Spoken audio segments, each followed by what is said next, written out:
Hey guys, welcome to Solo ReacTalk. Today is Warcraft Monday and I'm going to be reacting to the story of the Void Elves and Alleria Windrunner lore by Nobbel87.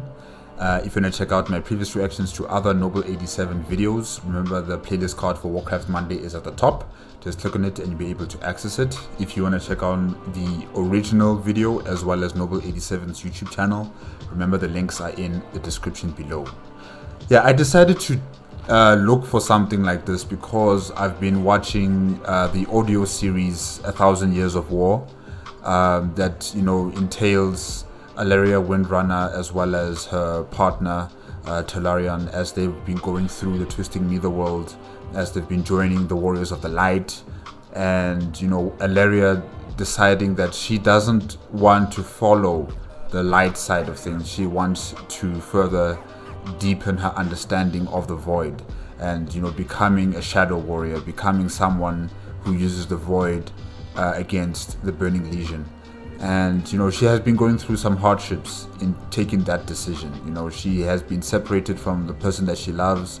She has been given visions of her never returning back to Azeroth to see her son because of the choices that she's making. She's been given, I should say, like idle threats. Idle threats from Zera, the Naru, who's been telling her that if she joins the Void, she will never meet her husband again, she'll never see her child again, she will be, an outcast and everything like that. So, she's been going through some tough situations, but she has made her choice and she is living with her choice, and, her choice has suited her quite well, I would say. So I just want to delve deeper in Alleria Windrunner and see how being as a void elf has turned out for her and other people who also decided to choose the void path instead of the light. So yeah, let's start. 3, 2, 1, go. This video is brought to you in collaboration with wowhead.com. Hello everyone! Those that have been keeping up with the channel, you might have noticed that 4 of the 6 allied races, they've become available in-game. All you need to do is pre-order Battle for Azeroth and have done the requirements to start the quest. Now for the others, we've done a stream highlights, a live commentary as I went through the quest lines. But for the Void Elves, we're gonna dive a little bit deeper into their backgrounds and discover what they're all about. I'm just wondering, can it only be elves that can become void elves, or are there also void humans and void dwarfs and void gnomes, or is it just only the elves that can become void, creatures? Yeah. Or the void class, I shouldn't say creatures, but the class, yeah. First things first, what exactly do we know about the void? Well, at the beginning, before life began, before even the I want this diagram.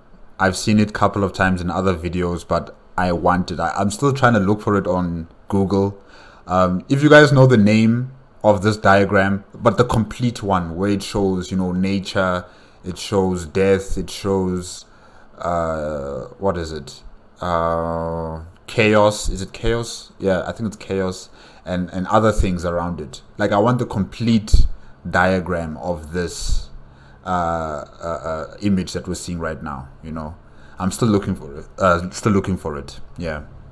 Cosmos took shape, there was light and there was void. Unfettered by the confines of time and space, the light swelled across all existence in the form of a boundless prismatic sea. Great torrents of living energy flitted through its mirrored depths, their movement conjuring a sympathy of joy and hope. The ocean of light was dynamic and ever-shifting, yet as it expanded, some of its energies faded and dimmed, leaving behind pockets of cold nothingness. From the absence of light in these spaces, a new power coalesced and came to be. This power was the Void, a dark and vampiric force driven to devour all energy, to twist creation inwards to feed upon itself. The Void quickly grew and spread its influence, moving against the flowing waves of light. The mounting tensions between these two opposing yet inseparable energies, they eventually ignited a series of catastrophic explosions, rupturing the fabric of creation and birthing a new realm into existence. In that very moment, the physical universe... Yes, this is the one.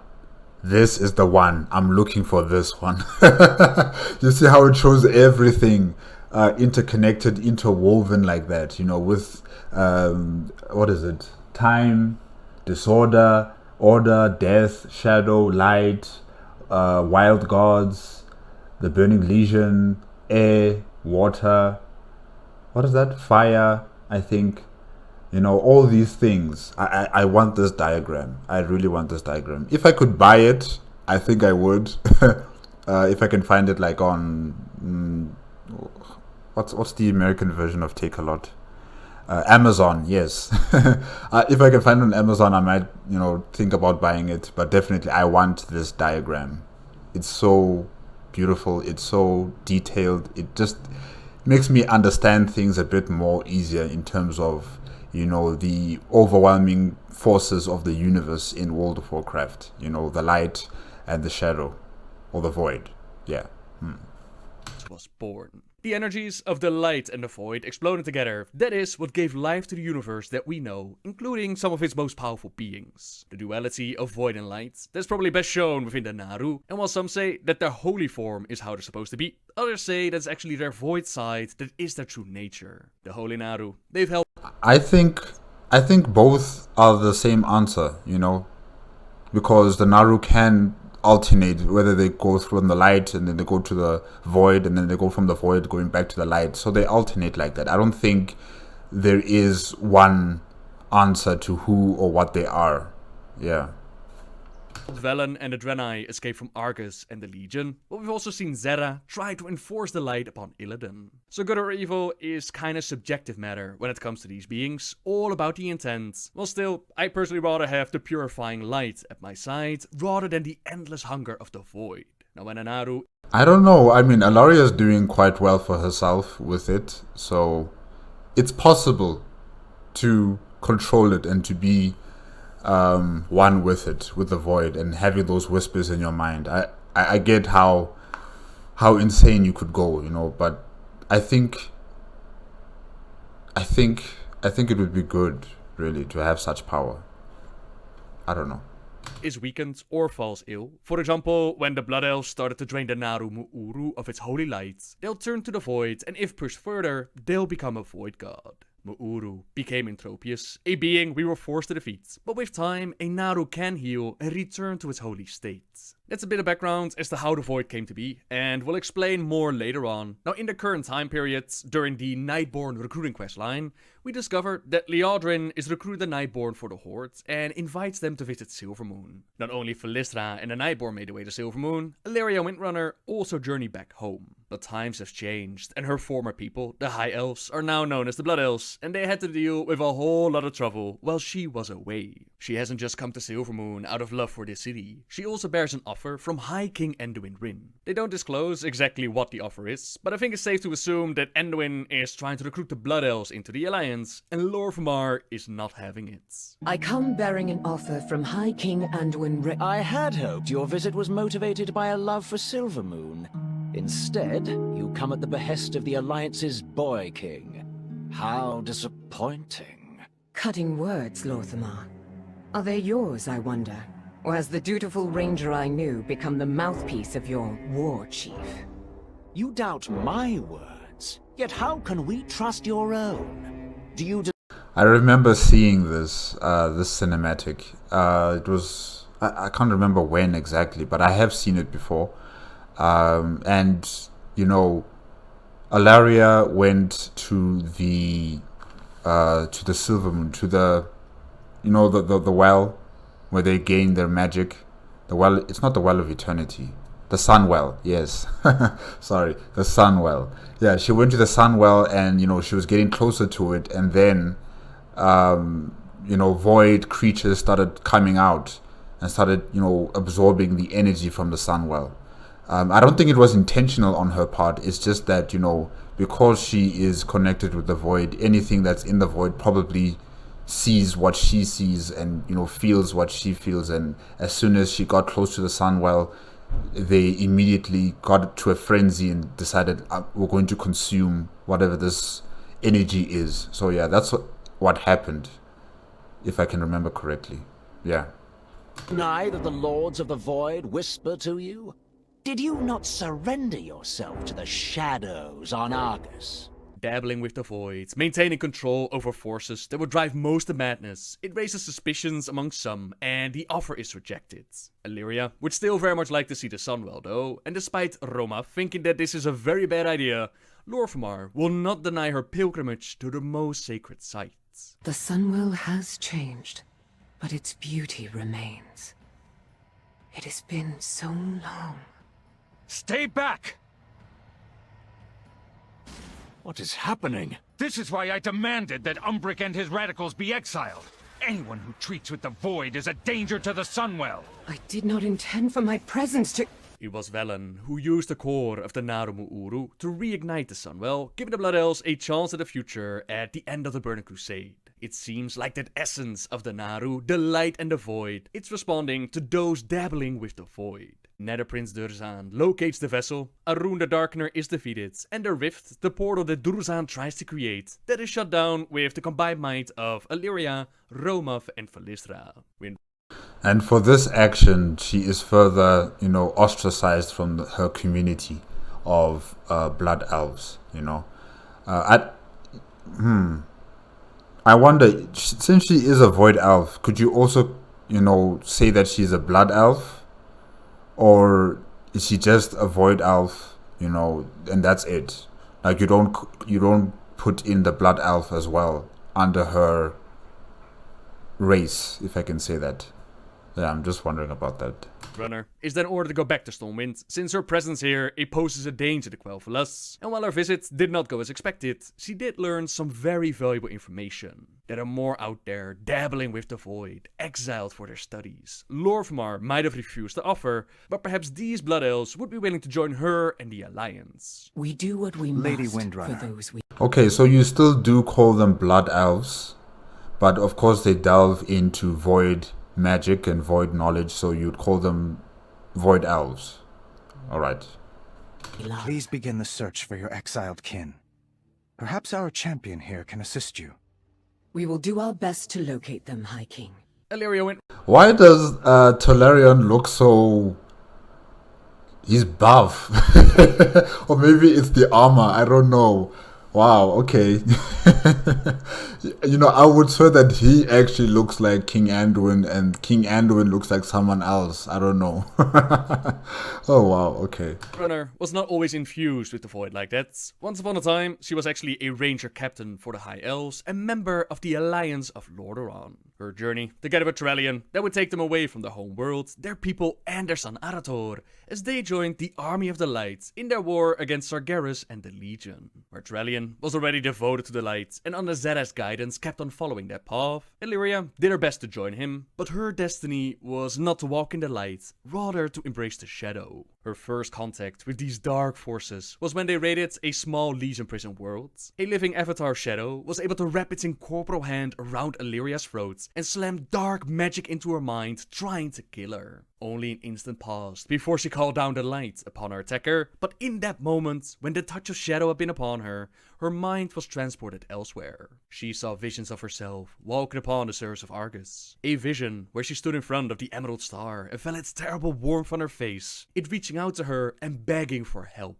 Another where she saw herself stepping off a cliff, falling into an infinite darkness, smiling all the way, peace in her eyes. The light then finally crashed down upon her attacker, destroying it instantly, but this encounter was the light and shadow colliding within her soul and would change her path forever. She would indeed walk the surface of Argus with Turallion at her side, but their presence was detected by the Legion, and before they knew it, their escape pod was surrounded by the demonic forces. In a desperate attempt, they tried to charge their lines, but there were simply too many. They were about to be overwhelmed, imprisoned by the Legion, but Alleria embraced the powers of the void, and she got them out of there. Despite saving his life, Turallion would rather have died than to see her fall to evil, and when they touched, pain shot through them both.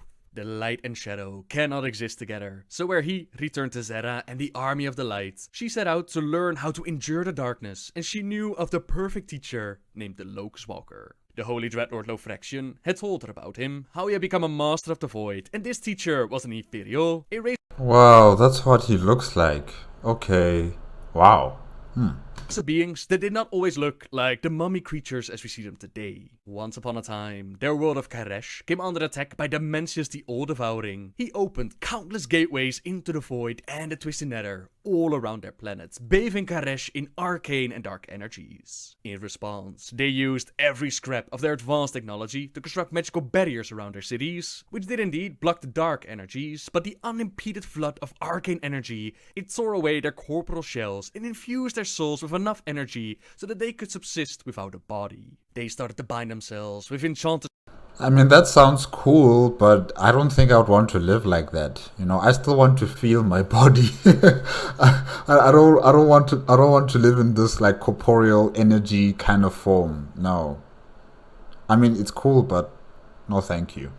Strips of cloth to provide their souls with enough structure to survive. Now this alter state, it actually proved to be a blessing in disguise, as their enhanced minds and magical abilities, it allowed the Ethereals to fight Dimensius and his limited forces to a standstill. Over the years though, Dimensius grew so powerful that he was able to summon armies of fellow void creatures, which in turn forced the Ethereals to flee into the Twisting Nether. So Alleria tracked the Locust Walker down and learned a whole lot about the Void, its views of the light, how to wield its power, how to resist those whispers. But sadly, she had to cut her studies short, as Tyrellian was in danger and she returned to save his life.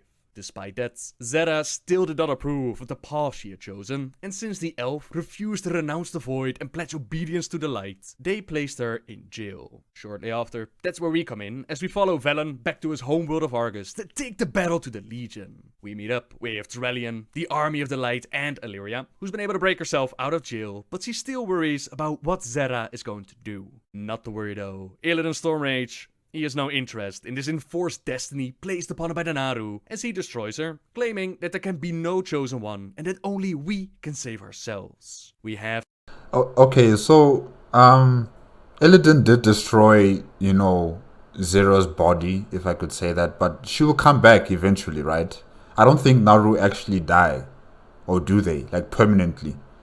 I'm not sure. I thought, like, you know, once her physical form, you know, was destroyed, you know, her soul or whatever she is would return to the light and then it would come back on another time.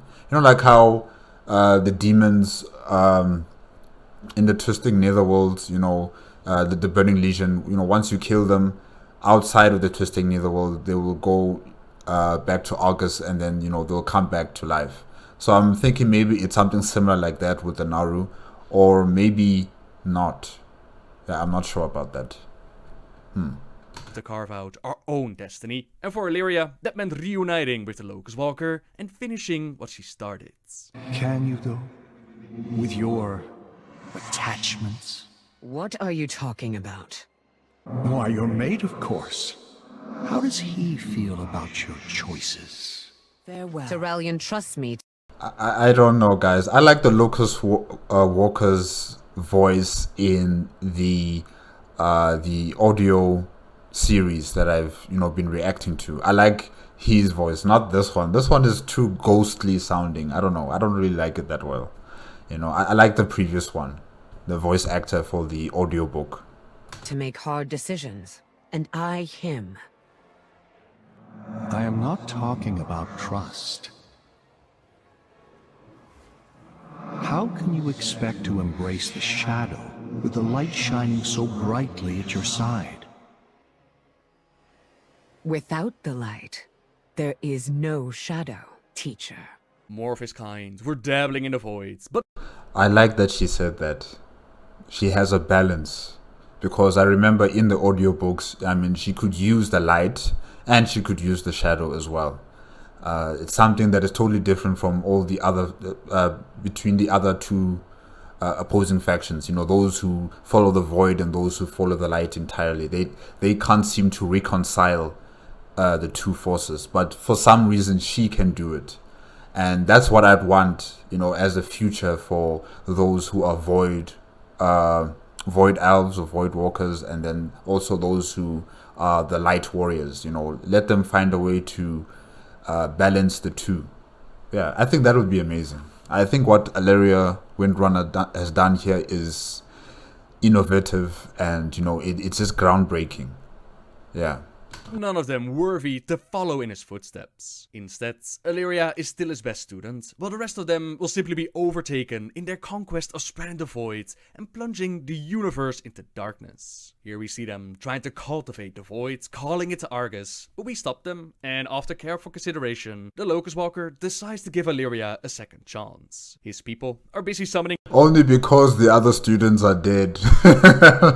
We see you, Locust Warrior. We see Walker. We see you. We see you. a being of darkness that will provide enough energy for her to start over. Of course, we help her with fighting it, we collect the heart of a demigod, but there is more power of the void being drawn to Argus. When Velen took his people away from the Legion, the Naru Lura decided to stay behind to buy him and his people enough time to get away. Over the years, she turned to her dark state, pulsing with void energy, which has drawn the attention of the Ethereals. Within the Seat of the Triumvirate, we take care of those trying to claim that power, while the Naru's elegant song of courage and hope, it has become a shadowy dirge of despair. She calls to the void, becoming immune to all attacks as rifts open up within the chamber, but it also creates an opportunity for Alleria as we kill the Rift Warden. She uses her mastery over the void to break the shield around the Dark Naru. This in turn gives us the opportunity that we needed to end her suffering.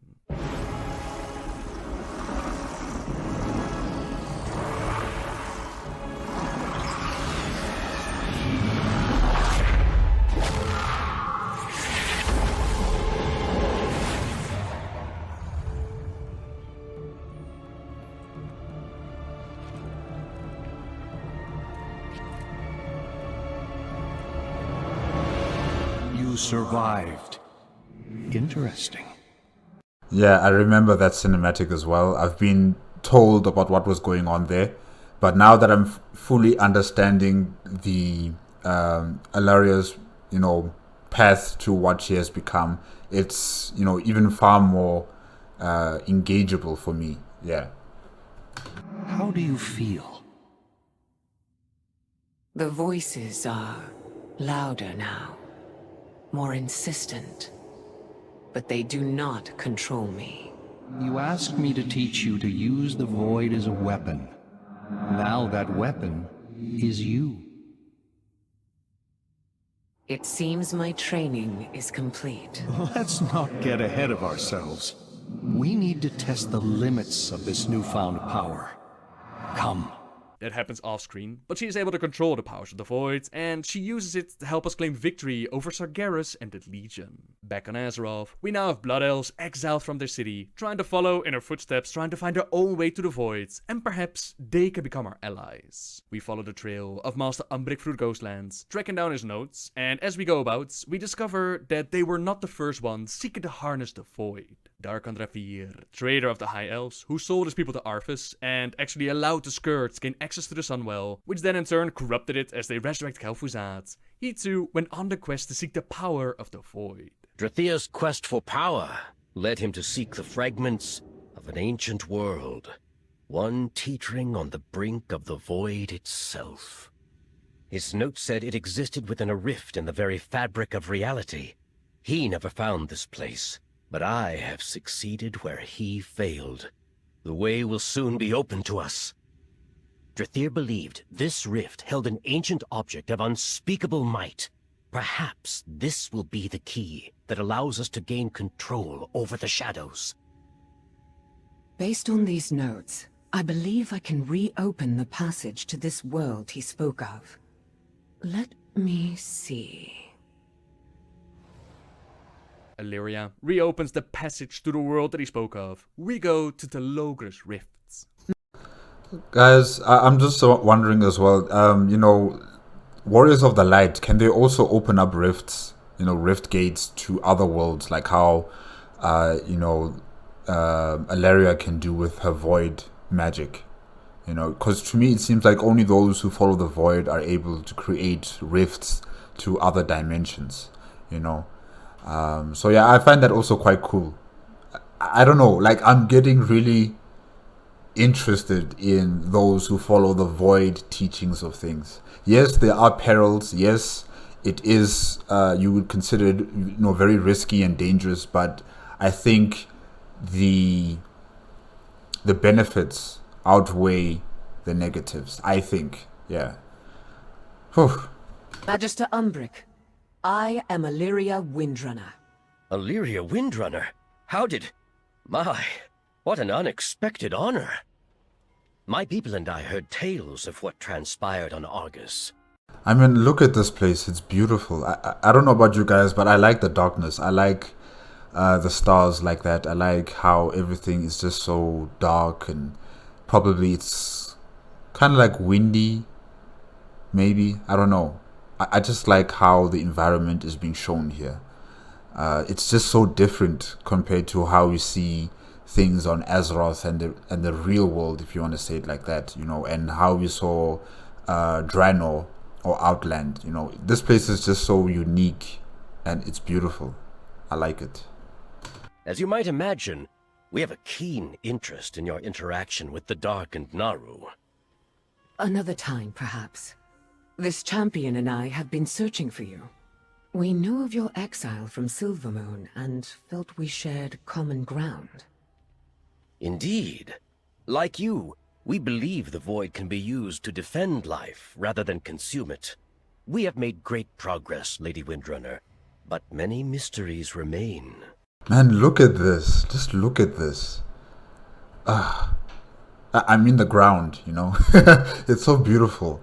Really, it's just so beautiful. Take this cube, for instance. It is an ancient device, perhaps even predating life on Azeroth. It seems to have been locked, and we cannot yet open it. Careful, Umbric. Answers to such mysteries often come at a price. Look out! At last, the future I foresaw has come to pass. Thank you for opening the way. Show yourself! Who are you? Names are of little consequence. The more interesting question is, what shall you become? Over here! My people were reshaped by the Void, stripped of the limitations of flesh. We offer you the same gift. Is this an ethereal? Maybe? Resist the whispers, Umbric. This gift you are offered is little more than enslavement. Even shattered as it is, this place echoes with the whispers of the great ones who were slain, and the hatred of he who broke this world. Dark forces surge through these ashen stones. No wonder the ethereals were drawn here. It's interesting that he mentions whispers of the Great Ones who were slain here and the hatred of he who broke the worlds. The whole reason why Sargeras created this Burning Legion, and by extension, why he showed up on Argus, why the Orcs became the Horde, why they invaded Azeroth, why Alleria joined the Alliance of Lordaeron. That all began because of the Void Lords. They are dark spirits within the Void that want to twist reality into a realm of eternal torment. Pretty much their counterparts, that would be the Titans. They were seeking for more of their kin, slumbering world souls, which they could help wake up, and in the process they brought order to the universe. The Void Lord's gaze fell upon them, and they were envious of their power. They wanted to corrupt one of these world-shaping Titans into an instrument of their will. To achieve this goal, the Void Lord struggled to manifest in the physical universe. As they did so, their energy seeped into reality, warping some of the unsuspecting denizens of creation. Yet the noble and virtuous Titans, they proved to be impervious to this insidious corruption. Eventually, the Void Lords figured to change their target, to go for the more vulnerable nascent Titans before they had awakened. Pooling their powers together, they hurled dark creatures throughout the physical universe, hoping that some of them would smash into a world soul. An unknown number of the Void Lord's creations hurtled through the great dark. They contaminated mortal worlds and everything else touched in their blind search for this nascent Titan. In time, these wicked beings would become known as the Old Gods, and the Titan Sargeras, he discovered them as well as the plans of the Void Lords. In that moment, the champion of the Pantheon, he felt fear. They could not be allowed to succeed.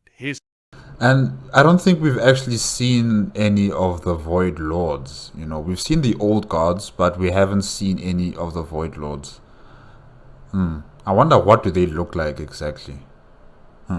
heart ached with sorrow, and with a heave of his mighty blade, Sargeras split the corrupted world in two, effectively killing the nascent spirit inside. Now, of course, he had no idea how many more of these slumbering spirits the old gods had been able to infect. And thus began his campaign of extermination. In his mind, all that they could do was burn away all of creation to stand a chance at thwarting the Void Lord's ultimate goal. Even a lifeless universe was better than one dominated by the Void. Life had taken root in the cosmos once before. Perhaps after the physical universe was scoured of corruption, life would take root once again. Yeah, it would take root again, life would take root again. However, the corruption will still be there. The void's not going anywhere. So you can restart the universe, right? But still, you're going to be having the same issues you had before. So nothing really is going to change with that, That's the reason why he started his burning crusade and became the Sargeras as we know him as today. It's possible that Telogris is actually the first planet that Sargeras destroyed after he found out about the Void Lords and their plans. We have some new allies to save though, so we take on the forces of the Void, we shut down 3 of the Void Forges, and we take out Durazan. The transformation incomplete must be finished. The only thing that will be finished here is you.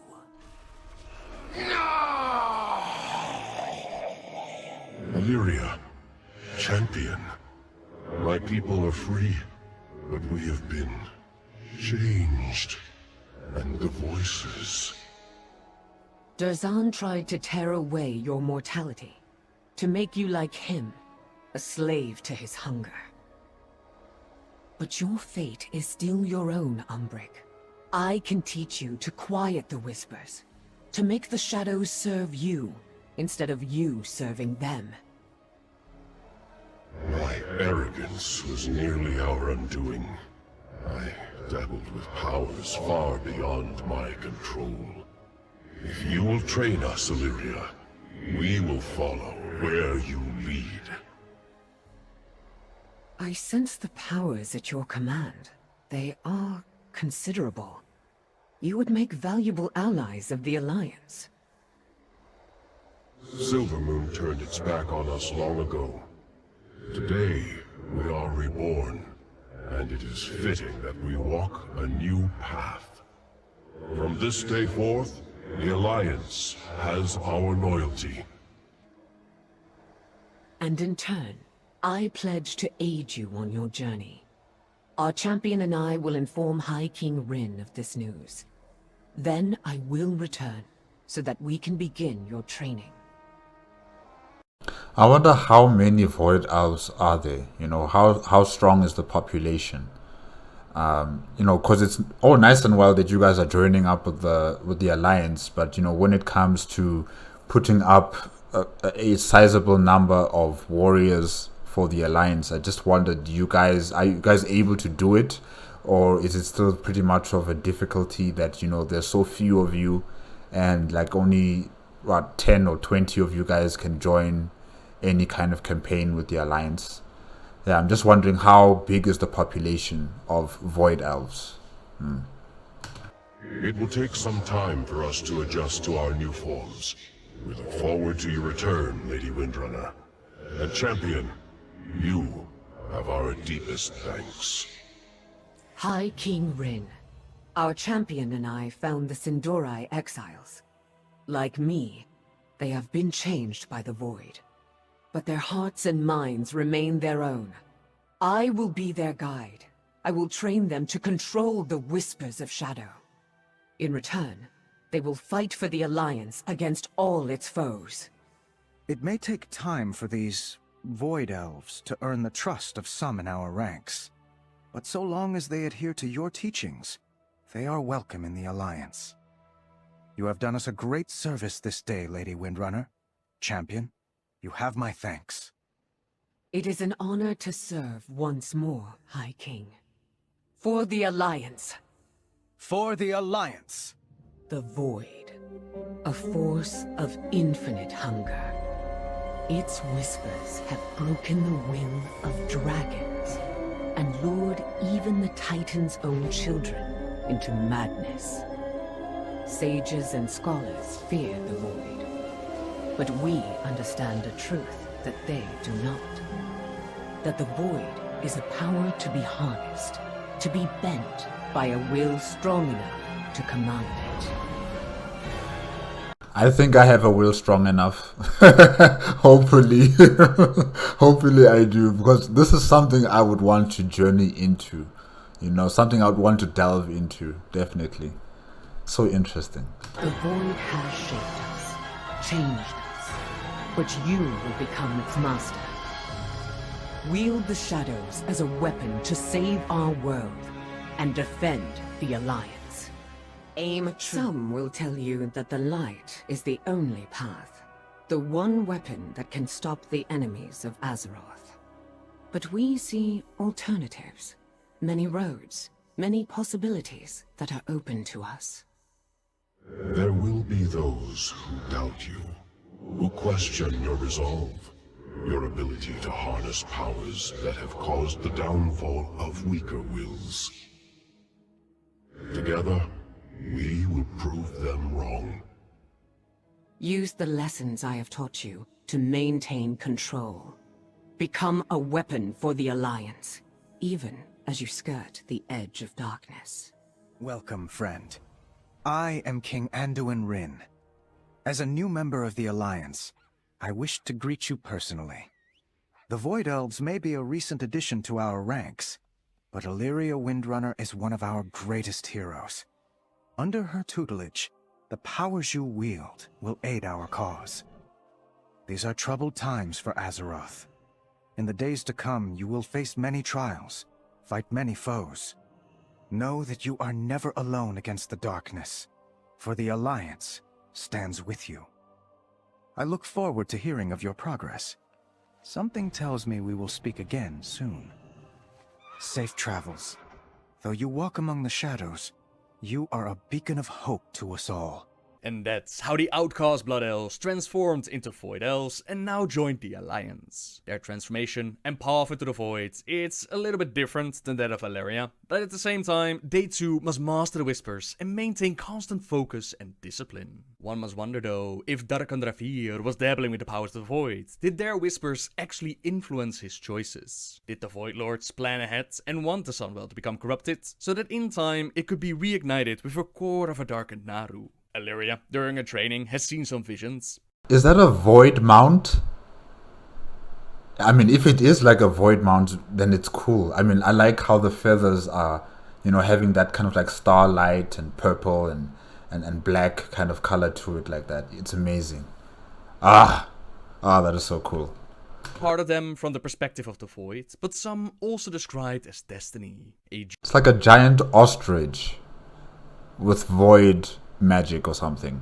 It's cool. Journal mentions a woman wrapped in dark swirlies leading a herd of blind sheep, and at the hour of her third death she ushers in their coming. Alleria feels like she already died twice, but I think we'll save that subject for a later date, as I've already been going on for long enough. You now know how the Void Elves came to be and joined the Alliance. Good luck, brave hero, with your adventures throughout Azeroth. Say that you're looking for some more information on all the things that we talked about today, then check out the related WoW article in the description down below. As always, thank you so very much for watching, everyone. Subscribe if you like my videos, leave a like if you enjoyed this one, and until next time, guys, see ya! Okay guys, that's it with the story of the Void Elves and Alleria Windrunner lore by Nobbel87. Yes, like I've said, this race class has fascinated me for some time now, especially after listening to the audiobooks of 1,000 Years of War.